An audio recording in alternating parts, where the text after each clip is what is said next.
Good afternoon. Welcome to the afternoon experiment. My name is Emanuel Livingston. I'm with you until probably about 5 o'clock. Probably about 5 o'clock. Maybe a little sooner. Not 100% sure. But come on in, everybody. Good afternoon to everyone. Um, Good afternoon to everyone. Got to change the format a little bit. Just a little bit. Lewis, Dwayne, Anthony, Terry, DeAndre, Pamela, Nick. Good afternoon. Good afternoon. All right. If anybody else is coming, when they get here, they'll be here. Brenda, I see you, Brenda. Anybody else when they get here? I missed Friday. Was I here Thursday? I'm not sure if I was here on Thursday. I had to do a build out. Well, I didn't do the build out, but I did do the audio portion once everything was installed and all of that kind of stuff on a facility. So that's why I wasn't here on Friday, because everything went live on Sunday morning. So, and they didn't finish the actual build out until Friday. Actually, while I was there working, they were still building stuff out. And, hey, you got to do what you got to do. So I was there Friday night. I was there late Saturday night. And then Sunday, everything kind of went off without a hitch. I had one or two small issues that I'll deal with probably on Thursday. I think I need to be there Thursday. So, but other than that, everything went great. Everything went great. Sorry I couldn't be here on Friday to talk about that crazy press conference. If you even want to call that a press conference. If you even want to call that a press conference, I don't know what that was.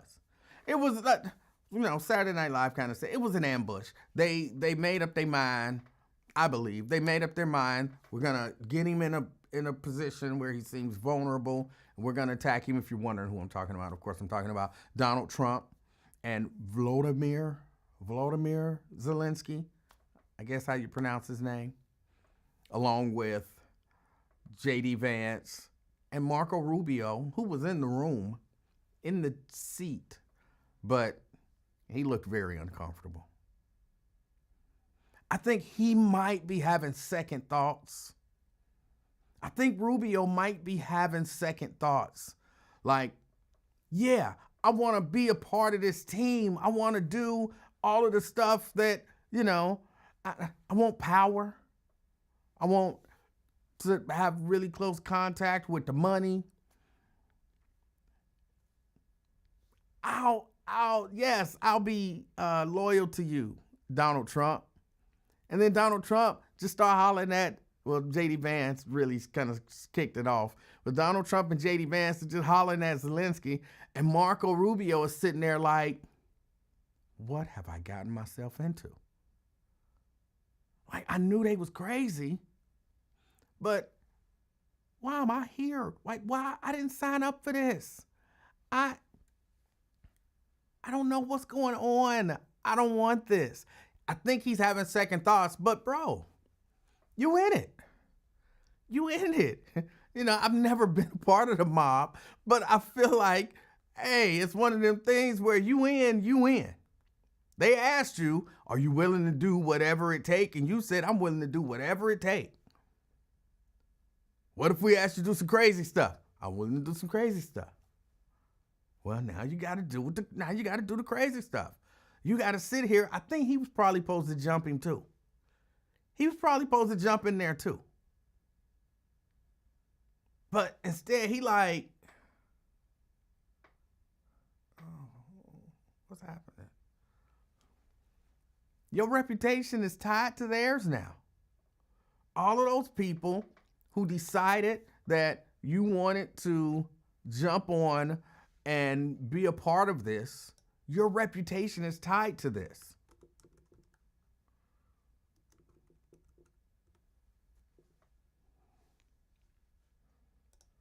And I'm sure he's thinking, as the Secretary of State,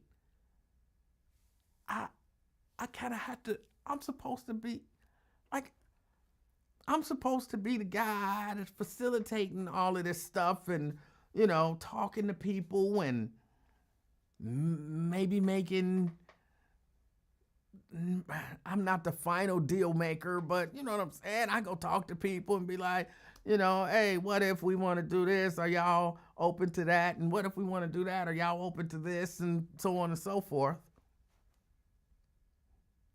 Maybe he's the one who brokered the, man, come on to the White House. Sign over them minerals. Nah, we good, bro. Come on, just sign over the minerals. It's all good. We talked about it. I set it up. Y'all come on in and, y'all sit down and y'all chill out and, y'all, do a little photo op and do a little talky talk here and there. And you go back and you sign over your mineral rights and everything will be good. And then you get there and they just start hollering at old boy like, you ain't said thank you. And you like, he been saying thank you constantly. What do you mean he ain't say thank you? He said thank you a whole lot.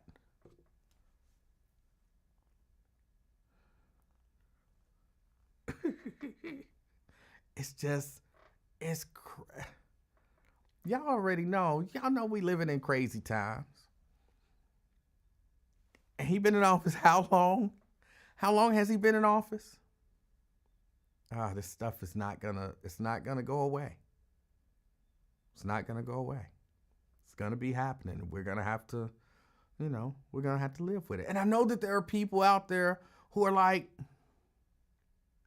I can't believe that Americans are taking Zelensky's side because it's America versus the world, But I'm one of them people. What, like, come on, man. When you do something just a little out of line, and this was more than a little out of line, but when you do something that's a little out of line, the people who really down with you, they gonna say, bro, that was out of line. That was out of line. I talked to my brother. And if he does something that I think is out of line, like we don't agree on everything. So he does something that I think is out of line. And if he asks me, I tell him like, yeah, no, I think you was out of line there. Do you think I went a little too far? Yeah, you might have went a little too far.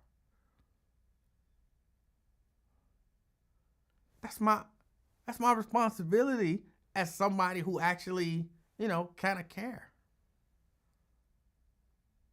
What kind of person, what kind of American would I be if I watch stuff like that go down and I just take his side because he's an American?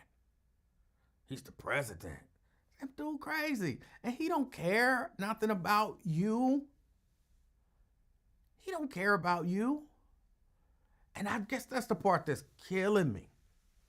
That's the part it's not killing me, but that's the part that bothers me is I'm watching all of these people, all of these Americans, all of these conservatives, all of these independents, all of these, all of this stuff.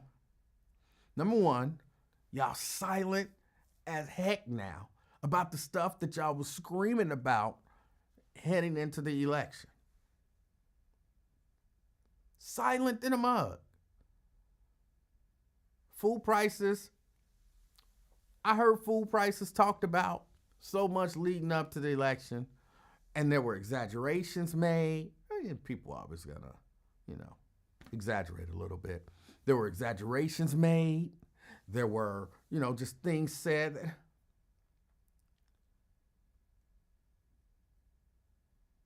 But now, okay, food prices are going up. This was the biggest deal to y'all. Remember, y'all, this was the thing that Americans were supposed to be concerned about, and Americans were supposed to be voting on. It was a referendum on it. It ain't got no better. And y'all just silent now.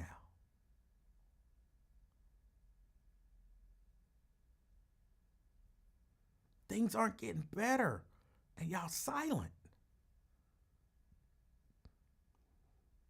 And I'm saying, you're like, hey, I'm not a Republican. I'm not trying to get you to vote for Trump. I'm an independent. I'm just concerned about the people. I'm just concerned that people not going to be able to afford medicine and food and all that kind of stuff. But I would be bringing up these concerns anyway. Whoever was in office, I would be raising the same concerns. These are the conversations that we're afraid to have. These are the things that we're afraid to talk about. These are the things that nobody wants to bring to light.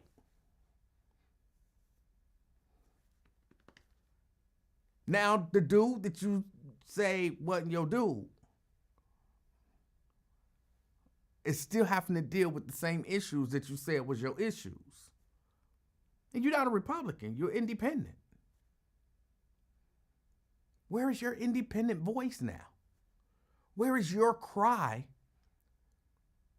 for all of the stuff that you was crying about when Biden was in office and we were running up to the election? Now, look, don't get me wrong. Don't get me wrong. I understand that there's a good chance you're not going to say anything. You're going to defend him, his policies, and all of that. I understand that. I get it. Because we knew it was never about the price of eggs. We knew it was about getting that dude in office. We knew that. He's in office.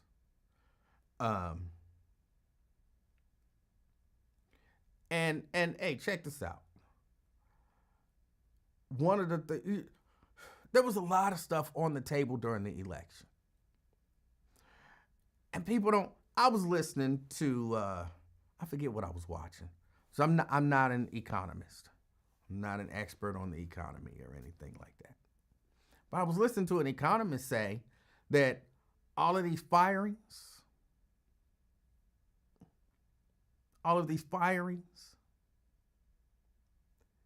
they'll probably end up being good for interest rates. And he was kind of explaining it. And again, I'm not an economist, but the gist of it was he was saying, like, look, it's going to be so many people out of work and inflation is going to, go up. And in order to correct, the Fed is going to aggressively reduce interest rates. And then you'll hear all of those people hollering and screaming. Remember, we were talking about the interest rates during there, and Biden had interest rates at whatever they are, 7% or whatever, but now they back down to 2%, so now you can buy a house. See, people couldn't buy houses under Biden because the interest rates were so high, but now you can buy a house. But if ain't nobody got a job, those interest rates, and again, I'm not an economist. I'm just going based on what I heard. I think it was 3 economists, and they were having like a round table discussion, even though the table wasn't round. They were having like a round table discussion about it. And they all agreed interest rates are about to go down. But the unemployment rate is about to go up really high. Inflation is gonna go up. But interest rates are going to go down. And they were saying this is going to be good for people with a lot of money. That's going to be good for people with a lot of money. Because then they'll be able to borrow money at a lower rate.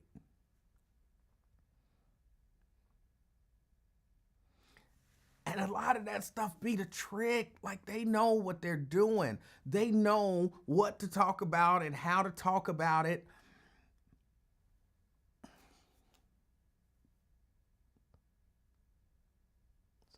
I don't know. It's just, I'm watching this stuff.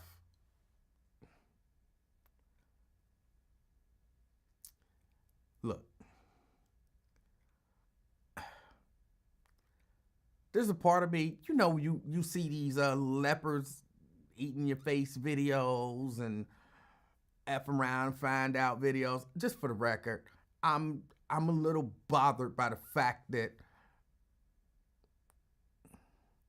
some of my white friends have gotten a hold of that saying, F around and find out. They wearing it out. It's wearing me out. It's wearing me out. I'm tired of them saying it. Sometimes they don't use it right. And y'all could have just stuck with the leopards eating your face thing, and that was cool. But no, now everything is FAFO. Sometimes I hate that they hear stuff and then they latch on to it, but they wearing me out with it. But when I see these videos of, yes, people, farmers, all of that kind of stuff, white women, and all of these people who, because, white women realizing that they were DEI hires, it's driving them crazy. Because, of course, DEI meant black. DEI meant black. That's how Trump and them kind of, DEI meant black. I really think a lot of these white women didn't know that they were DEI hires. And they're slowly finding out, like, wait, I was a DEI hire. I was a DEI hire. And they fired me. And there's a part of me that wants to rejoice and say, see? And, looking at prices going up and be like, hey, I'm going to just sit back and laugh at all of these people complaining about prices going up. But guess what? My prices are going up too. My prices are going up too. It would be cool. It would be cool if people who didn't vote for Trump, prices got to either stay the same or go down. And then the people who voted for or supported, because there's some of them who will say, well, I was not a Trump supporter, and I didn't vote for him. Ron keeps saying, I didn't vote for Trump. I didn't vote for Trump. As if that like you went out and, I don't want to say you sold your soul, but I feel like you sold your soul for the guy. And just because you didn't take the final step and actually do the vote, you helped convince a lot of these stupid people to vote for him. See, that's the new thing now. For the independents who supported him real hard, the new thing is, well, I didn't vote for him. Well, I didn't vote for him. I never said that I supported him. I just liked his policies, but I didn't vote for him. Now, you supported him. You might as well have went on and voted for him. First, I don't know whether you did or whether you didn't. You saying you did not, I don't know. I guess I'll take your word for it that you didn't, but I don't know that I actually believe you. But it really don't matter. You de facto campaigned for the guy.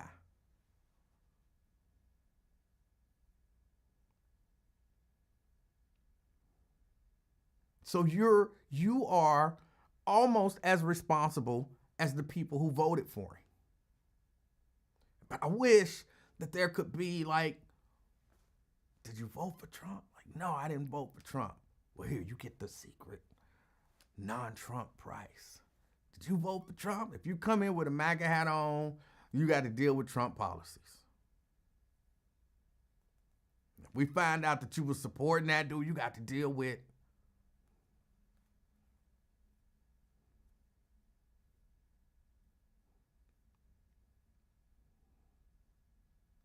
and they waiting for things to get better. They waiting.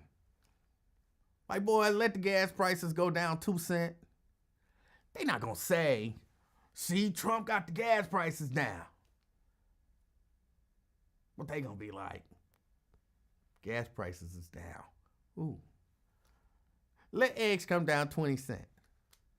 They ain't gonna say Trump got the egg prices down, but they gonna be like, you're gonna see a video of them, they gonna be juggling eggs. Like, ooh, egg prices is down. They waiting, like they can't wait for everything to come down. Look, I'm with them on that. I can't wait for gas prices to really come down.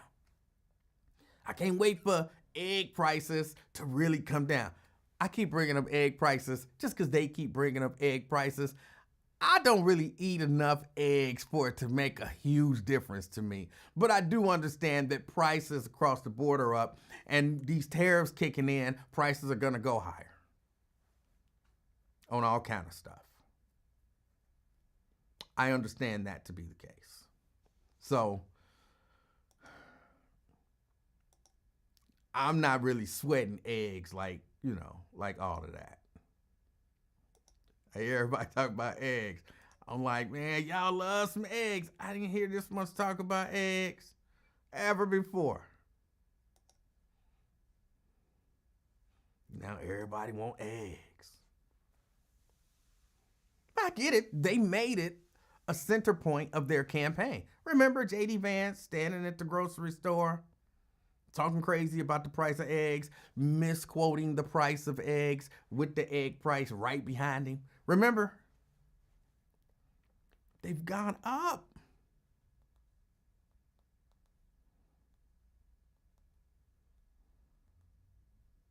Right, Jerica say, yeah, they're quiet. Now they keep wondering why we keep talking politics. Because it's affecting a whole lot of people in a whole lot of ways. People are worried about their jobs. Now, it's not like, oh, I wasn't doing a good job on my job, and so I might get fired from my job, and that's the reason why I'm worried about my job. No, people are worried about losing their jobs directly because of politics. Because Trump, okay, it's oversimplified, and I'm not even sure how much of it I believe, but because Trump told Elon Musk to cut spending, and so Elon Musk is just going bonkers, firing people without even knowing who he's firing. Cutting funding from people without even knowing who benefits from the funding and the effect that it will have on people. So people are worried about this stuff directly because of politics. But you shouldn't be talking about politics. Every day y'all talk about Trump. I don't understand that complaint. I really don't. If Elon Musk had the ability to fire you, I know some government workers, watch. Well, I'm talking about the people complaining about politics. If Elon Musk had the ability to fire you, and he had maybe even tried it once, you would be like, hey, what's going on politically? What are we doing? What's happening? And come on, now y'all know, like,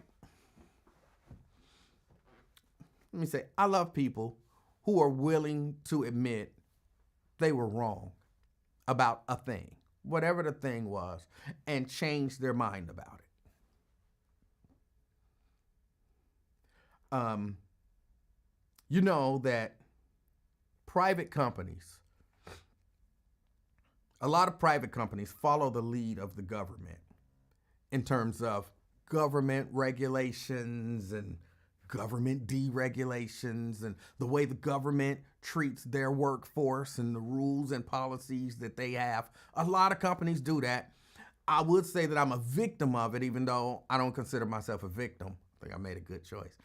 I would say I'm a victim of it, but when Joe Biden them was basically telling federal workers, you got to have this vaccine, otherwise we gonna fire you. A lot of private companies looked at that and said, hey, let's do the same thing. And the government was encouraging them to do the same thing. And so a lot of them did it. And a lot of people lost their jobs just because they didn't want to take a shot, which should never happen. should never happen. There are actually rules in place. I'm not really going to go into it, but there are rules in place so that that should not happen. All this DEI stuff.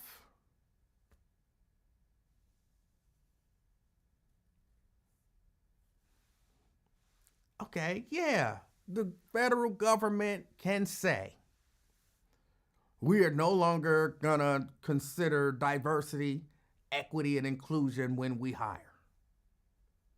As a matter of fact, the people who were in line to make those kind of decisions, we are firing them. And then we're going to look at everybody that we hired using those policies, and they might get fired too. And then they take it a step further, because they have taken it a step further.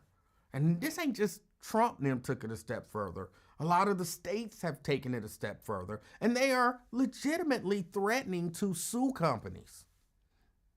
They're legitimately threatening to, punish companies and organizations for considering diversity, equity, and inclusion in their hiring practices.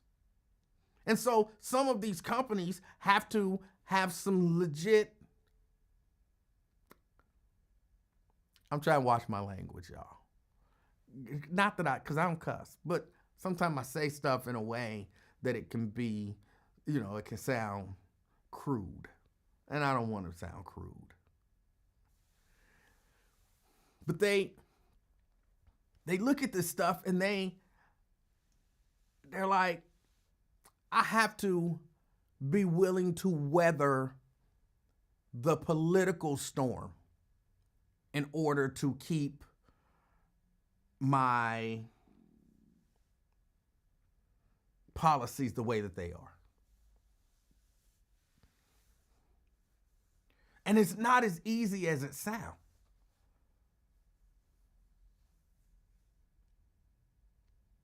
And so because of all of this political stuff, people are losing jobs, prices are going up. This country is going crazy. And if you haven't felt it yet, you might be a little lucky. But just remember, we're very, very soon into the process.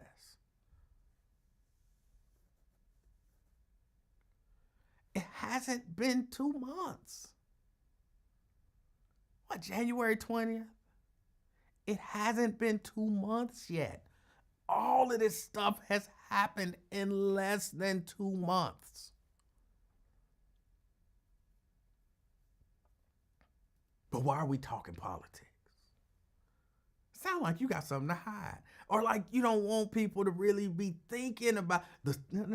Oh, we need people to be thinking about this stuff. We need people to be thinking about prices. We need people to be thinking about policies. We need people to be thinking about, okay, all right, well, now we thinking about it and we talking about it. You've awakened us. Well, no, now go back to sleep. Go back to sleep. Our dude is in there. But y'all are silent. And I'm a little jumping all over the place. Because in case y'all didn't know, I don't really have time to do show prep the way I would like to do show prep. So I kind of go off of stuff that I remember. Like I would love to have a teleprompter here with stuff written out that I could, flow through, write out my stuff ahead of time and then boom, and then flow with the teleprompter and have it structured so that everything, but I don't have that luxury. But I'm watching, so I'm kind of jumping to a slightly different subject, but not really. I'm watching Jamal Bryant, the pastor of New Birth, and some of the stuff he's saying, okay, I kind of like some of the stuff he's saying. Some of the other stuff he's saying, I'm like, I don't know about that. But look, I'm down with, he's boycotting Target. And he is kind of staking his claim as, I don't want to say liberal, but he's he's not necessarily down with a lot of the Trump policies. All right. And I was watching, excuse me, watching this other preacher today, not today, yesterday, just destroy Jamal Bryant.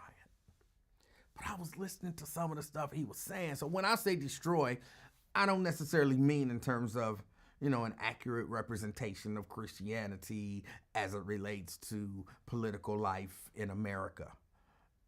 Like an accurate destruction, but perceived destruction by people who love Trump.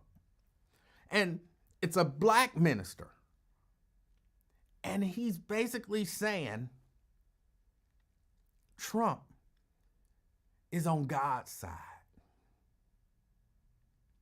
And I'm hearing a lot of these people say nonsense like that. I'm going to tell you, I really genuinely don't understand what's happening. It's going to sound like I'm trying to be funny, but I'm not trying to be funny. I genuinely don't understand what is going on in the world where, okay, hold on a second. Okay. I don't understand what's going on in the world where there are so many people that are so blinded.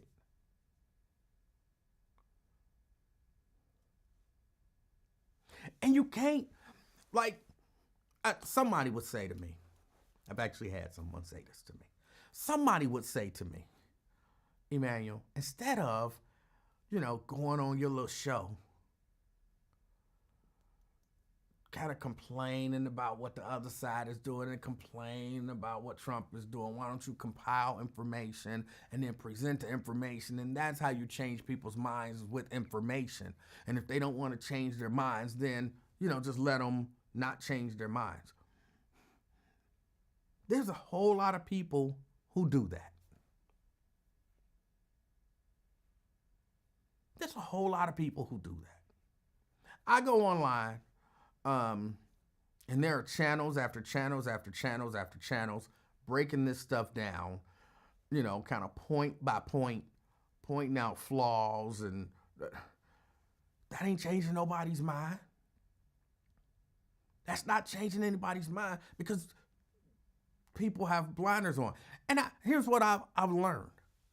Y'all remember I used to say all the time the Republican Party is a hate group? And people used to get on me about that. You can't say that, Emanuel. You can't say that. The Republican Party is a hate group. I still feel like the Republican Party is a hate group. And typically, people in hate groups are not swayed. Their thoughts aren't swayed by factual information. You can't convince a neo-Nazi or a KKK guy that they not better than black people. And you can point out all the little facts in their mind and don't want none of that stuff matters. I'm better than they are. And you see that same thing with Trump. With these Republicans, with these MAGA guys. You can hit them with information after information after information. Y'all be watching that daggone Jasmine Crockett, which I hate to say it, but she bothers me. She's a brilliant lady, I can tell. I don't like her delivery, but I'm certain that, I got like 20 people watching, 15 of them is like, I don't like your delivery either. So I'm not bashing her. I'm just saying it's not my personal preference. But that woman, that lady, be all over the place, laying out facts and the case for what is going on right in front of our eyes. And then people either ignore it or they try to find a way to justify whatever it is that they believe, even if they can't justify it factually.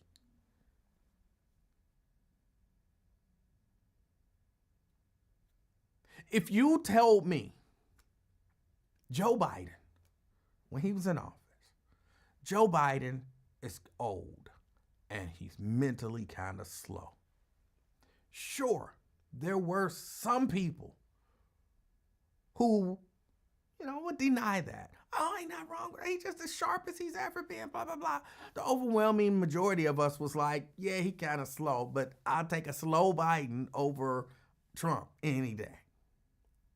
But we didn't deny that, dude done lost a whole lot of steps. The overwhelming majority of us. Some people did, and I didn't agree with those people.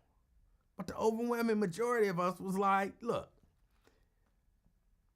even if dude was in a wheelchair, couldn't talk, couldn't remember the 10 seconds before, I would vote for him over Trump. That was us acknowledging something is going on. Again, I'm going to go back to what I was, when the whole thing with if you don't get the shot, you get fired. And I was like, that daggone Trump. And somebody pointed out to me like, no. That policy began under Biden. Trump didn't institute that policy. That policy began under Biden. You know what I had to say? You're right. You're right. That's all I could say. And Jane, I wasn't, no, because see, if Trump wouldn't have did that, no, you're right. What you said is factually correct, and I have to adjust my thought on that matter to line up with the facts. That's what reasonable people do. So when y'all always tell me, I just want to be right. You're right. I want to be right. And if you show me that I'm wrong, then I change my thought process to line up with the facts because I want to be right. But these people don't want to be right. They just want to support that guy. And they waiting. They wait. That's why you ain't hearing from them. They are waiting for things to turn around. They waiting for it. It's going to turn around. Prices going to go down. If the prices go up, they're going to talk about it even less and less. Prices keep rising. Then eventually, when we see some of those results, like, those interest rates dropping like super low, that's what they're going to be telling you about. Trump got them interest rates so low, you can go buy a house today. And okay, yeah, you can buy a house if you still got a job. If you still got money to afford food and medicine and gas. If you don't have your extended family living with you because they lost their job and needed somewhere to stay. But they're going to be hammering them interest rates as low. Told y'all them interest rates was going to go down. I knew he would get them interest rates down. They ain't going to talk about the fact that there's a multi-billionaire in this administration or administration adjacent, not even 100% sure, but there's some guy that wasn't elected, didn't run for no office, who's a billionaire, the richest man on earth, taking money from the poorest people on earth. And then to some degree, he's just taking it and putting it in his pocket. Did y'all see, what was it? Verizon. And I don't, I hate that I don't really have time to do this stuff because I would love, Verizon lost a contract or is losing, I'm not sure if it actually went through, that they are giving to one of Musk's companies. Billions of dollars. But there's no conflict of interest. So I'm taking billions of dollars from that company and giving it to my company. And there's no conflict of interest there.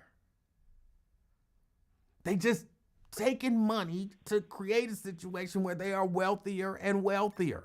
And they don't care about you. They don't care about me. They don't care about your independent black ass. They don't care about your suburban white ass. They don't care about none of that. They care about them. And it's not just money. Hold on, Brent. It's not just money. I told y'all this when they were running. This was how I felt. This is what I believed. And I believe that we're seeing it happen. They care about dismantling the government as we know it, not for good. They're not, is the word altruistic? They're not being altruistic. They're not looking out for the good of the people. They're looking for power stability just for themselves. So I can do whatever I want to do. And then, I can remake this government. And that should be scary for all of us. They not joking when you see them talking about Trump 2028.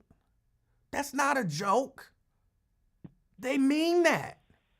And they are working tirelessly to figure out how to make it happen.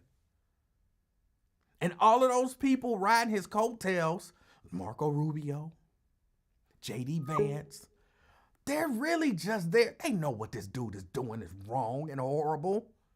But they just thinking, hey, if he remake the government, I want to be in the power class. I don't want to be in the other class. I want to be one of the ones in power. And so I will sell my soul for that power. So yeah, I'll sit in this meeting with Zelensky looking like I want to sink into this couch. Because the bottom line is, if he do what he planning on doing, what it looked like he's trying to do, I was here. I'm in the room. I become a part of the power class. I might never become the king. But, you know what I'm saying? I'm in the royal court. I don't know exactly. That might not be the appropriate terminology. But you know what I'm saying. I'm not in the seat of power, but I'm in the seat next to the seat of power. And that's a powerful seat. That's why they don't care. That's why they'll do all of this stuff. I told y'all, I meant it. I believed it. It wasn't no scare tactic from me. This man is going to try to destroy this democracy. Now, there were people, you talking about Project 2025. Project 2025 ain't real. He said he don't know nothing about Project 2025. That's a scare tactic. That's hypothetical. That's this, that's that. Come on, we all knew it was real. We all knew he was a part of it. We all watched the dude say, like, look, he might have to deny us 10 more times for the election, but don't worry about it. He on our team. They did not believe it. They knew it. They just worried about getting them interest rates down. Because it put more money in their pockets. And they don't care who's affected by it. It's crazy out here, y'all. It's crazy out here. Brent. Hey, what's going on, Emanuel? Hey, what's going on? How you doing? Oh, nothing much. You know, as a proud graduate of an HBCU, one thing I learned to develop is patience. Because some of our schools, well, you know about it, being out at Alabama State. If you don't have patience, you will go insane. And I remember one time during registration, you had these long lines, and they were trying to be efficient by having you sign up for the classes with your professor, and then you go over to Chappie James. That's our basketball arena, and that's where we did all the registration. But some people like me didn't have all that money up front, so we had to go downstairs to get in line. And my wife's I remember that roommate, she went down there, and she saw that additional long line, and she had a mental breakdown, saying, I can't take it. and what was so funny, I remember that line, man. I remember the first time, my first semester, I'm up in there, and they like, and I don't remember the name of the hall where we had to go, but When I Right. tell you the line was outside, around the building, down the street, and I'm like, Mm-hmm. oh my God, what is going on? And they like, everybody who had been through it before is just like, it's Yep. just the way it is. I'm like, how? And the hours that you have to just stand in that line. Yeah, you're right. It develops that Oh patience. my goodness. Yeah, and that's back. I think I had me. I didn't have a Sony Walkman. That was too expensive. But I think I did have like a Toshiba three-band equalizer. So, man, I was just listening till my batteries ran out. Reached in, got a couple more AA batteries, kept moving. I can't even think of the girl's name. But this is how serious those lines were. Now, she was a Delta, and she, like I said, she lost it. Did you think any of them Deltas got out of line to help calm her down? Hell Absolutely no. not. Because they Absolutely knew if not. they got out of line, folks was going to move up and they was going to have to go to Uh-huh. the end of the line.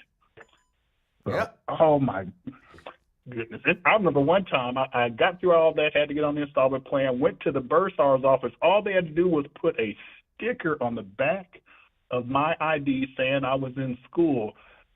All of a sudden, the tornado sirens went off. They kicked everybody out and everything. They rolled it down to get. I'm like, hey, all you got to do is give me the sticker.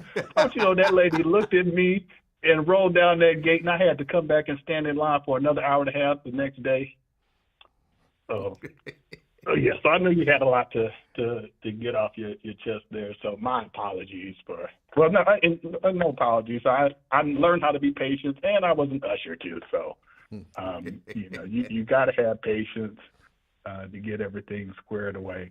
But, you were talking about Jamal Bryant, and I will never have any glasses like Jamal Bryant. I think they look so silly, but that's him. And, that's his style. So more power to you. But, with preachers, period, there are very few preachers these days that are in the vein of MLK. And before him, oh goodness, his dad, and why can't I think of the guy who was before Martin Luther King Jr. who got put out? Well, they had him put out. So I applaud him to try to bring it from the church leading the way with the boycott and Target. And like I said, I've been boycotting Target, and I think last time I called you, I almost slipped up. I was sitting in the Target parking lot and got out the car. I was like, "Whoop, nope, can't go there." I had to go over to Kroger to get what I needed to get. But these preachers nowadays are, it's 2 Timothy 3. And, there's, many different versions out there, but only the King James version, according to Sister Francis, is the only real version.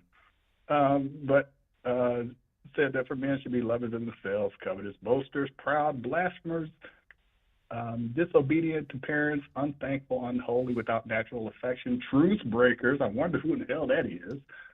False accusers, and it goes on and on. And, it's saying that in 2 Timothy 4, I know it's not Wednesday night, but oh well. Preach the word, be instant in season and out of season, reprove, rebuke, exhort with long suffering and doctrine. And that's the problem, is that these jokers, they don't care. All they care about is they don't care about members and souls. They care about giving units.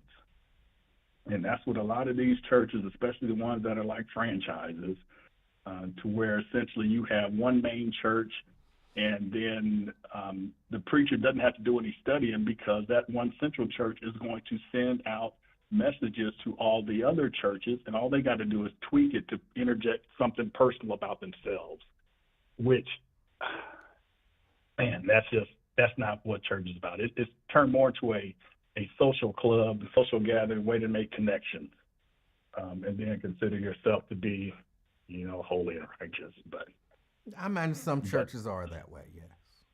Yeah. And I've seen some of them. I've been on the inside of some of them, like, oh no, I can't do this. I do this. But with all that, I'm not going to be watching that. I catch the highlights tomorrow. I'm actually going to be checking out Roland Martin and also Joy Reid. is supposed to have Texas Congresswoman, Dallas area, Jasmine Crockett on her show. So I'm going to be bouncing back between the both of them tonight to see what they're talking about. And are you going live tonight? I don't. To either cover the State of the Union or either one of Roland or Joy? Look, I thought about it. I said I could go live because I'll be watching the State of the Union.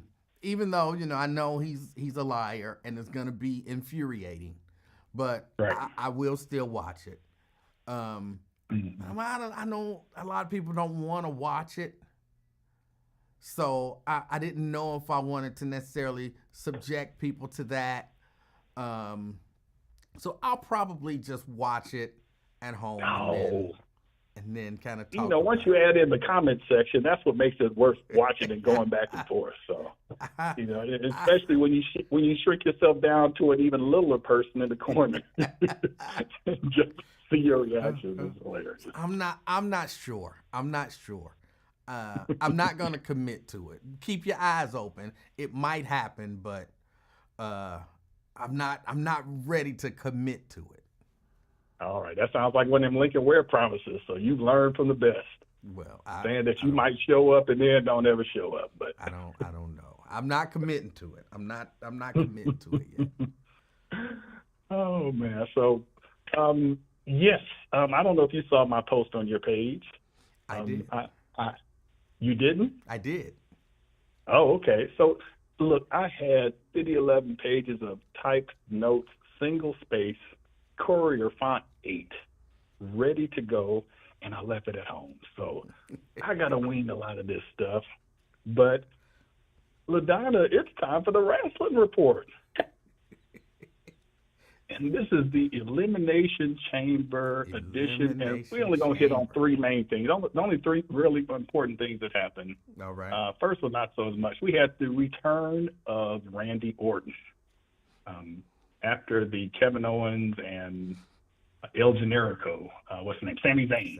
After the Sami Zayn match. So he returned, and, that's good. So that's going to set up their match there. Yes. I missed most of it, but I did see the part to where I think it was after a barbed wire chair to the head that Kevin Owens dropped his razor blade.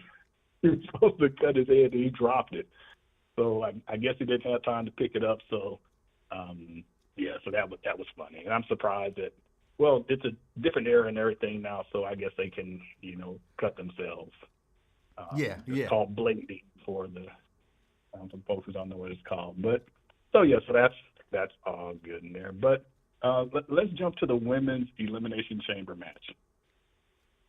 And it starts off, you have everybody in their pods. You have Bianca Belair. And ladies, you really need to check out the black ladies in wrestling. I think you would really enjoy their characters and their style and all that other good stuff, while we appreciate the wrestling too. And just for the record, I'm not a fan of Bianca Belair. I can see that. Something about her vexes me.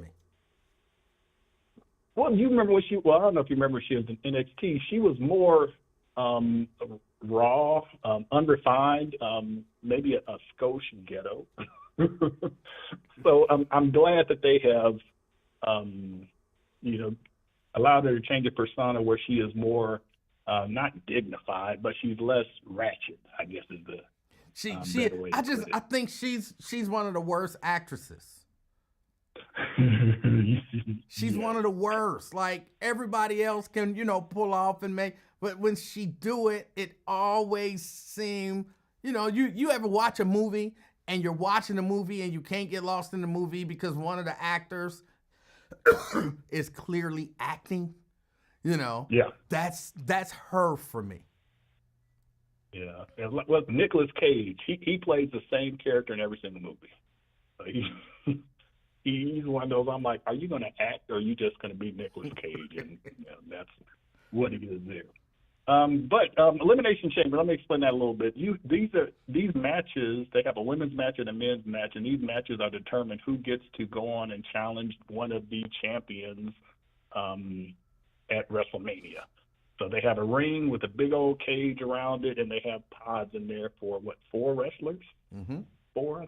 Yeah, 4 wrestlers. And you start off with two wrestlers, and then after 3 minutes, 2 minutes, whatever it is, they let a wrestler out, so it becomes almost like a gauntlet match, and you have to be pinned or submitted in order to get eliminated. But so we're starting off with Liv Morgan and Naomi. Now, Naomi is Bianca Belair's tag team partner, and they lost the belts at the last, I think it was Raw, they lost the belts. Yeah. But all of a sudden, Jade Cargill's music hit, and she comes out to the ring. Now, Jade got thrown through, what was it, a car window? Yeah. or something, and she's been out for 2 to 3 months. Now, Jade, for y'all, Jade is my girl. She's, remember I showed her to y'all. She's the muscular woman. Yeah. So she's been gone for a while. Yep. So she comes back in, and it looks like she's going after the white girl, Liv Morgan. But no, she goes after Naomi, the black girl, who is also she's the wife of one of the Usos, the non-main event Uso. And Jason says, and you like Naomi. I don't think Naomi is much better than Bianca in terms of acting, but Naomi has a nice rear view. And that's actually her finisher. Yes, it is. But Jade commences to beating the holy hell out of Naomi. And it looked real. She whooped her so bad that I thought that she stole something. And not only did she whoop her bad, and then you're talking about the bad acting, you have Bianca Belair. She's stuck in the pods, and she's like, oh. She does need to work on her facial expressions. But so much so that they have a big old gate that closes the cage and everything, and she slams that on Naomi's head. So, so that was like, what in the world? Because part of the storyline for folks is that they were trying to figure out who attacked Jade Cargill, and every week they would say, well, no, it was this person, it was this person. So I thought it was Naomi to begin with. Yeah. I thought she was jealous, and maybe that's the storyline that's going to come out. We'll see there. But in the end, Bianca's able to pull it together. She wins. She's going to face the champion. So now we get to the main event and have some people that you guys should probably know. So we have John Cena is in the match. Seth Rollins, they probably don't know. CM Punk. But ultimately what winds up happening is this is John Cena's last year in wrestling. Farewell tour. He played, what's the guy on Suicide Squad? Peacemaker. So if you saw the Marvel movies, not the Marvel, but the DC movie Suicide, you would know John Cena there. He also was in one of the Fast and Furious movies as Dom Toretto's estranged brother. So he actually wins the match. Cody Rhodes, Dusty Rhodes' son, comes out, and then the final boss, this is not The Rock, this is Dwayne, and I hate Dwayne Johnson. He comes out, and once again, he asks Cody Rhodes, he says he wants his body and soul. And when he said that, I was screaming, no, did he? That don't sound right. He wants to make his body and soul. But Cody Rhodes basically said, I gave my body and soul. I thought he was going to say to his wife and children. But no, he said to the fans. It's typical baby face. That's what the good guys do. So John Cena's in the ring looking goofy like he normally looks, and he hugs Cody Rhodes. But then he looks over at The Rock, and The Rock gives the saddest throat slash that I've ever seen. It holds up 2 fingers. My son said that means something because before he did 3 fingers. Yes. But then you see the facial expression from John Cena turns from goofy to serious. I was like, no, it's not happening. No, it's not happening. Then all of a sudden he bags him up off of him and he kicks Cody square through the uprights. And the crowd is going crazy. And my sons are jumping around, holding each other, hugging each other and everything because we didn't think it was going to happen. So to put it in perspective for folks, and after this, I'm not even bothered with Rob, but to put it in perspective, John Cena is such a good guy, he does the Make-A-Wish where he's done over 650 Make-A-Wish. Yeah. And you have to have cancer to get somebody to come out to do the Make-A-Wish. And if you combine Hulk Hogan, NASCAR folks, Dale Earnhardt and Gordon, they've only done about 200 apiece. So this is how much of a good guy John Cena is.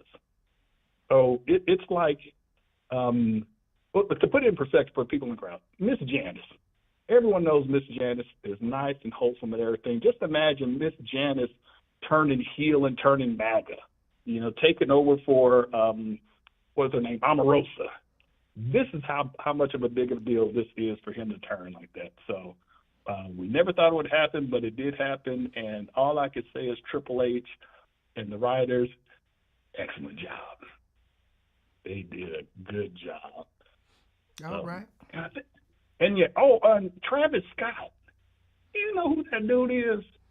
He's some rapper, I believe. Okay, maybe we need Raven to explain him. But he was also out there in the ring, and he was burning sage in the corner, or acting like he was burning sage. But he slapped the crap out of Cody Rhodes when he was on the ground, and they said that he gave him a black eye and busted his eardrum. So they didn't work on that slap, apparently.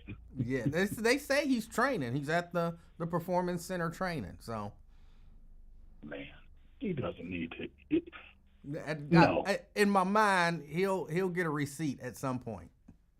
Oh yeah. But he has to be as good as either Bad Bunny or Jake Paul. Is that his name? Well, one of the Paul guys. Logan Paul. Yeah.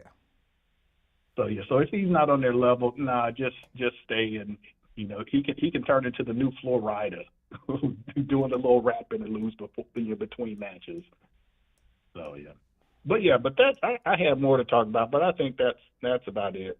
All right. I didn't have all other notes and details, but this is one last thing. The connection is that with Rock and Cena, you can explain to them. You have the once in a lifetime, twice matches, and Cena was mad at The Rock for going to Hollywood and making $20 million of film without having to get hurt, so I don't blame him. And then John Cena turns around and does the exact same thing. So, and then both of them were in the Fast and Furious. They made like 50, 11 of them movies too. So I'm interested to see how they tie everything together and bring it together. But there will still be time for John Cena to turn back babyface at SummerSlam. So. All right. So it's interesting. Great story writing. If you guys watch, and ladies, watch them Tyler Perry movies or them soap operas that Lincoln always talks about and wonder why ain't any men talking about it, you would appreciate the stories. Just listen to the stories. You can fast forward through the matches, but it's the stories behind it and how they develop their characters is what's interesting. Brent, gotta run. But, all right, you take it easy. You do the same. All right, that was Brent. He gave the wrestling report. B-Rap. Hey, what's going on, E-Man? How you doing? I'm doing all right. How are you? E-Man. Yes. Do you not keep up with wrestling? I do. Are you not caught up? I am. Okay, so mainly it's just a conversation that you and Brent had. You and Brent had just casually. He wants to share it with the people. He wants to share with the people or with you? With the people. The people don't care about wrestling. We don't. I know for myself. I don't know how many of your viewers really care about wrestling, but he cares. He wants. He thinks it's important for you guys to know what's going on with these stories so that maybe you can have a better appreciation for it. I don't know. It's just interesting storytelling, so he's sharing. Oh, my God. Jesus. Okay. Well, shout out to you, Brent. Shout out to your family, to the boys, to everybody. You big kudos to you on the wrestling. You said his boys have a good time, and at the end of the day, that's what it's about. It's about the family coming together, having a good time, it's enjoying good, clean entertainment. Yeah. Sometimes enjoying not so some clean. entertainment. Yeah. But golly, Brent, Jesus, man. No, E-Man, everything, your monologue, your opening monologue about Donald Trump, I called in to 100% agree with you. These people are quiet, dead silent about the prices that's being risen right now. They're not complaining about eggs no more. Everything these Trumpsters is saying he's doing is good for the country. I never thought that I would see a day that America would side with Russia. And it don't even make sense. Like he's accusing Ukraine of invading Russia or starting the war. Like it doesn't make any sense.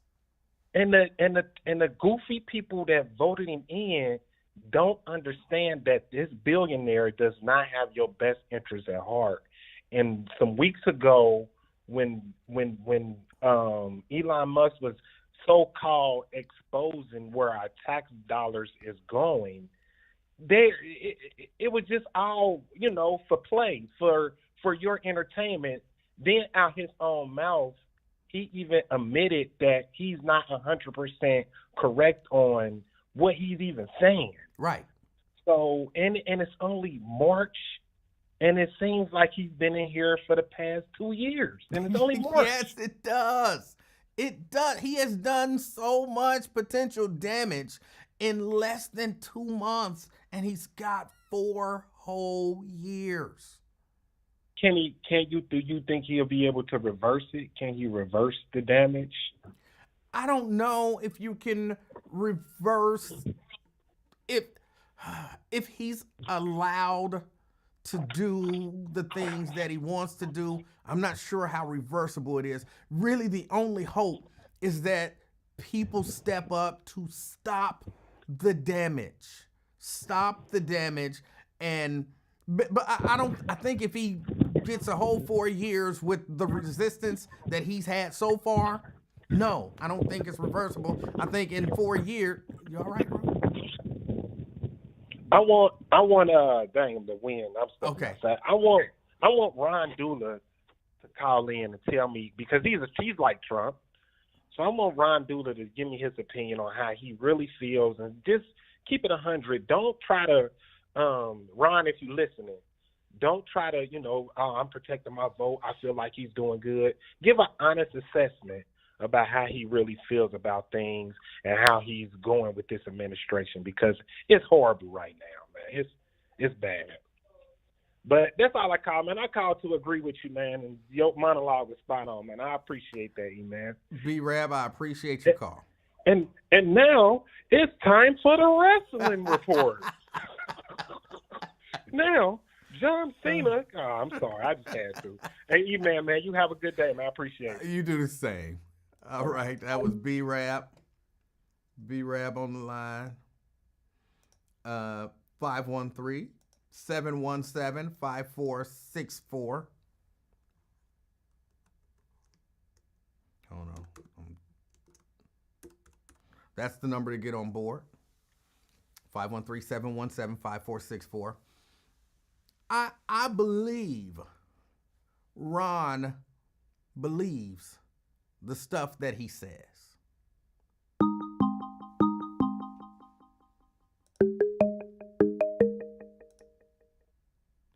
Twin. What's up, Mike? How you doing, sir?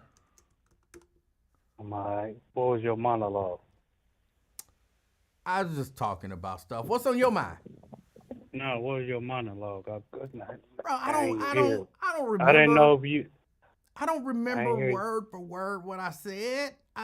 But the bottom line is, all of that complaining that y'all did about prices and who is y'all? Y'all don't put in. My name starts with E, ends with R.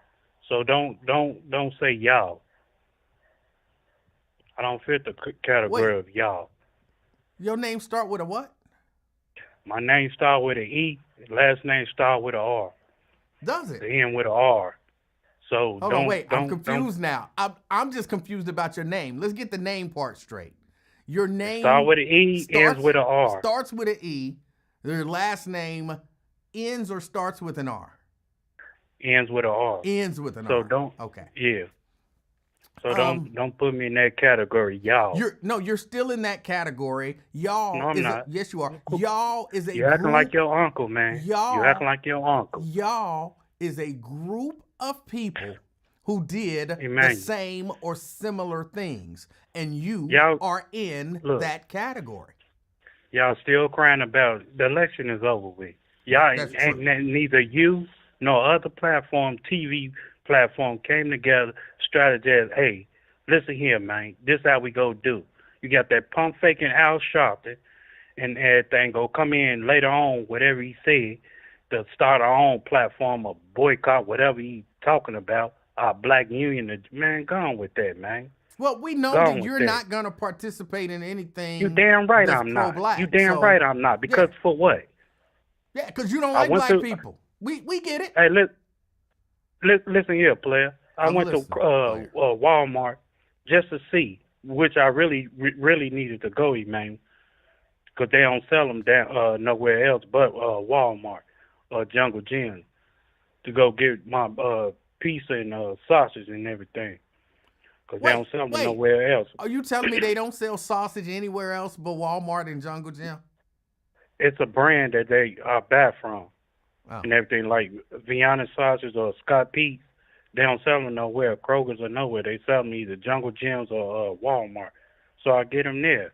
And I saw niggas up in there, and I saw niggas the next day because I went the next day to get some.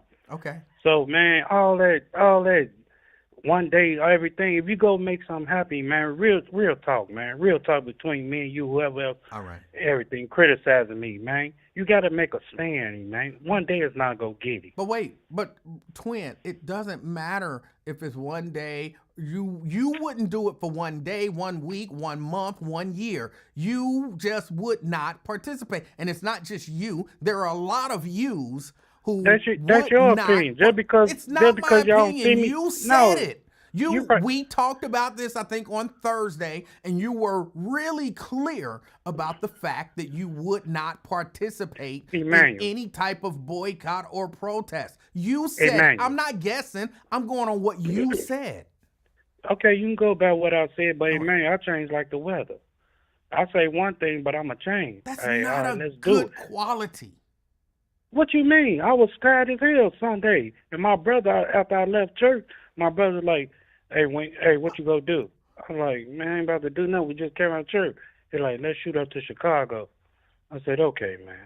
What? And I hesitated. He called me, and I hesitated. We shot Chicago, then went to the game in Indiana. But I didn't really want to go, but I didn't want to make my brother think. It's a change of weather. I can change, Emmanuel. What? My opinion, my ideas on things. What you mean? What? Quit saying what? Because what you're saying doesn't make any sense in the context of the conversation that we're having. It do make sense if I want to change. I said I can change my thoughts and my ways, whatever. And I'm telling you, that is not a good quality to be so wishy-washy that you can be one way one day, hardcore one way one day, and the next day be so hardcore and nothing happened to change your mind. Like there's no logic or reason. If you are that ruled by the wind, that is not a good quality. Hey, player, check this out. You thought that car that was going to go forever. You've been out in that garage and stuff like you're a mechanic, right? What are you talking about? Man, I'm about to put it in your goddamn driveway, man. Your analogies are horrible. If you just listen to shit, I mean, that's all you do, running your mouth. Quit listening. Go ahead, teach me. Give me this amazing analogy. I'm saying you work on your cars every day. No. You thought that car was going to do what it do and everything, but all of a sudden, oh, man, damn, I got to put my car in the shop. I thought I was the magic touch. I thought I was the man of the king of talk, king of power. But no, you got to but you thought it was going to work, but it didn't work. There's a change of plan on anything, man. See, every day I listen to y'all podcasts or radio or TV, it's Trump to Trump remix.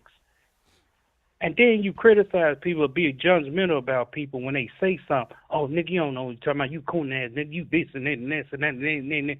Come on, man. You ain't never heard me say that about nobody. Man, I've been listening to it every day, man. You have never heard me say that about anyone, ever. You get on here on your little basement podcast and you say, well, in today's news, Trump said he go do this. Trump said he go do this. Trump said he go do that. Come on, man. Not one time you ever said, hey, people, this is what we can do. How to strategize and come together as one whole, as one. You don't say that. But everything you do to remix it like any other people. Use a DJ. Again, what you're saying is factually inaccurate.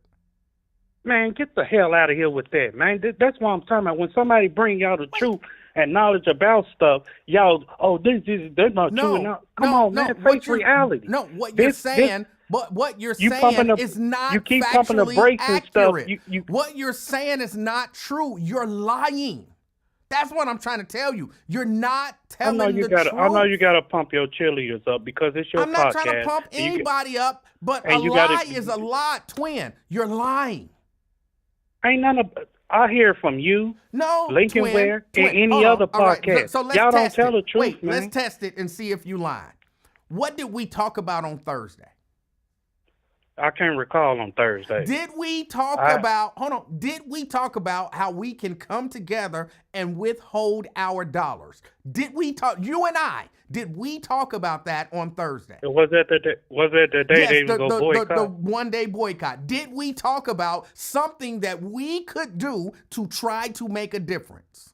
And what I do? No, just answer the question. Did we talk about it? You go hang up on me and stuff. You got a dumb I'm not going to hang up on you. And if you refuse to answer the question, I'm just asking, it's a simple question. Did we have that conversation? Slow your roll. We did have a conversation, but man, you're real. Now, hold on, wait, because let me finish my point. Go ahead, made a statement that I never come on here and talk about things that we can do, that we can come together and do to try to make a change. But on Thursday, you and I had a conversation about something that we can do to come together and try to make a change. So how can you say in 1 minute you don't ever talk about that, but you can remember, 4 days ago, when we had the exact conversation that you say that we never have? So who was lying? Hey, man. Who was lying? Hey, me or you? Listen here. Somebody You've been didn't tell talking the about truth. this since day one. Hold on, but somebody didn't tell the truth. Day one. Twin, somebody didn't tell the truth here. Either you said something that wasn't true, or I'm saying something now that's not true. Which one of us is telling the truth? You never. I'm saying about the hearing about every day. How can we come together?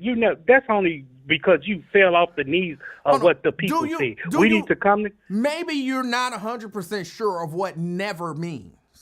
Never means never. But if we did it on Thursday, how can you then come back on Tuesday and say we never done it? What are you talking about, Emanuel? You can't get in my mind like that, man. I'm saying, you said Thursday we need to come together and all that, what you said. But every day you get on your station and any other radio station out here, a podcast, Trump. See, that's what he make y'all feed into. He pimped the whole motherfucking nation. The man, why all y'all black folks be surprised what he go say or do? He already told you what he go do. So if a nigga tell y'all what he go do it. I'm not surprised about what the fuck he do. Twin. Come on, man. We're not surprised. Y'all motherfuckers crazy out here. We're not surprised by what he does. I haven't heard anyone say we're surprised about what he does. I'm surprised at people like you who pretend. I'm saying, not being surprised, but talking about it. During the election, so you he said he go blow up the that you poll. were really concerned about prices and how people were going to make it with prices like they were. But you're not concerned about that anymore? Are you no longer concerned about how people going to make it? Emmanuel. Hold on. Are you no longer concerned about how people going to make it? I'm concerned about everything, but 10 years ago we're in the same boat. 5-6 years ago we're in the same boat. This ain't nothing new about eggs. When inflation went up, eggs was like that. Gas went up. This ain't nothing new, man. Wake the fuck up. Quit sleeping on dumb shit and face reality, man. Wait, y'all so, keep and on just so I'm clear, sabotage. That's y'all Democrats Twin. party. Y'all keep Twin. throwing this shit. Don't have nothing to say. Twin. Just Come so on, man. Twin, Y'all get Twin, ignorant out Twin, here, man. Twin. Go ahead, player. Just so I'm clear, it is your position that people. I have no position of nothing. Okay. I don't have no position of what? You have no position. Okay. All right. Okay, what's my position of what? No, you got no position on nothing, so it don't matter. You have no position on anything. Okay, you saying position and stuff, enlighten my man about it. No, you just See, if you go talk to me, come to me correct, man. Don't call me no ignorant stuff. You just enlighten my talking mind. About position you of what? No position. No, position on of what? Speak your mind. No position on anything. You have no position. Okay, then you can't say shit about no position. You're right. You have because I don't have no position. That's right. There you go. That's admirable. See, y'all throw them motherfucking red flags for no reason, what man. Red flag? You have no position. I accept that you have no position on anything. No, man, it's real talk, man, about reality, man. Face the fact. The man in office, let it be. That sounds just like a position. James Carville say, play possum on their ass. Twin. Long as you don't, long as you don't feed into the shit, it's going just like me, man. Twin, I'm attacking your ass every day. Twin, that's I'm a attacking position. you every day. That's a position. Eventually, you're like, man, you be like, fuck, it's not no position, man. It is. It's a concept. What the fuck I'm trying to do? It's not a position. It's concept. It is I'm trying to get this nigga. You have a position. No, position on and concept, two different things. Oh my god. Stop it, man. Oh my god. Stop the shit, man. Who the fuck you think you talking to? Somebody who don't concept know what and position means. No, concept and position, two different things. You have no Come idea on, what man. you're talking about. Now you're just saying stuff. No, what the fuck you mean, man? You just what saying I'm saying. stuff. You just saying stuff. Nigga, I will blow your mind off, man. I can't wait till I see your ass in person. You are just saying stuff. I can't wait. No. You just saying stuff. I go to work tomorrow, nigga, and meet me at 3:30 at Kroger. And I'm gonna blow your mind off this shit. I'll be here. Because no, you go quit lying and the rest of you niggas go quit lying. So you can blow my mind. That's not happening. Yeah, that man. Sounds, something like something. Now you on that gay shit. No, this reality. I'm on the man shit. I ain't on that gay shit, nigga. You're just saying stuff. You're just saying stuff. No, I'm not, man, because y'all get on here, man. This your show. I respect you as a man.